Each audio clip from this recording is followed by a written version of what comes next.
वृंदावन की पावन भूमि पर यमुना की कल ध्वनि के बीच एक ऐसा बालक खेलता था जिसकी मुस्कान में सृष्टि का सारा आनंद समाया हुआ था।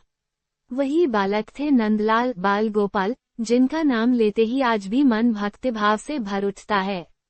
श्री कृष्ण का बचपन केवल लीलाओं से नहीं बल्कि साहस, चातुर्य और करुणा से भी भरा हुआ था। एक दिन की बात है, वृंदावन में अचानक आकाश में काले बादल घिर आए। तेज हवा चलने लगी और मूसलाधार वर्षा होने लगी। ग्वाल बाल अपने अपने घरों से निकलकर गायों को लेकर सुरक्षित स्थान ढूंढने लगे। इंद्रदेव के क्रोध से ऐसी भयंकर वर्षा हो रही थी कि यमुना उफान पर आ गई। चारों ओर भय का माहौल था। नंद बाबा और ब्रजवासी चिंतित हो उठे, अब इस आपदा से कैसे बचा जाए। तभी छोटे से कृष्ण आगे बढ़े। उनकी आंखों में न डर था न घबराहट, बस आत्मविश्वास की चमक थी। उन्होंने ब्रजवासियों से कहा, आप सब गोवर्धन पर्वत की शरण में चलिए। प्रकृति हमें संरक्षण देती है और हमें उसी पर भरोसा करना चाहिए। सभी कृष्ण की बात सुनकर आश्चर्यचकित रह गए, पर उनके शब्दों में ऐसी शक्ति थी कि सबने उन पर विश्वास कर लिया। कृष्ण ने अपनी छोटी सी उंगली पर गोवर्धन पर्वत उठा लिया। ये दृश्य देखकर ब्रजवासी स्तब्ध रह गए। 7 दिनों तक वे सभी गोवर्धन के नीचे सुरक्षित रहे। इंद्रदेव का अभिमान टूट गया और अंततः उन्होंने वर्षा रोक दी।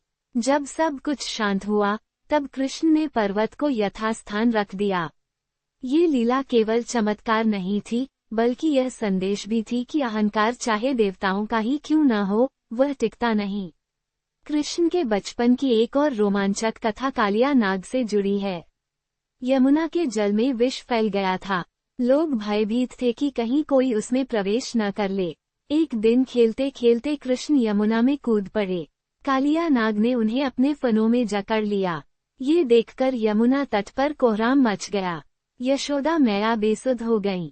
लेकिन अगले ही क्षण कृष्ण कालिया के फनों पर नृत्य करने लगे। उनके चरणों की थाप से कालिया का अहंकार चूर चूर हो गया। अंततः कालिया ने क्षमा मांगी और यमुना छोड़कर चला गया। यमुना फिर से पवित्र हो गई। इन लीलाओं में कृष्ण का बचपन केवल शरारतों तक सीमित नहीं था, बल्कि उसमें धर्म की रक्षा, अधर्म का नाश और प्रेम का विस्तार समाया हुआ था। वे माखन चुराते थे, पर दिल जीत लेते थे। वे बालक थे, पर ब्रह्मांड के नियंता भी। श्री कृष्ण का बचपन हमें सिखाता है कि सच्ची शक्ति विनम्रता में है और सच्चा साहस प्रेम से जन्म लेता है। यही कारण है कि आज भी जब हम बाल कृष्ण की कथा सुनते हैं, तो मन रोमांच से भर उठता है और हृदय श्रद्धा से झुक जाता है। वृंदावन की पावन भूमि पर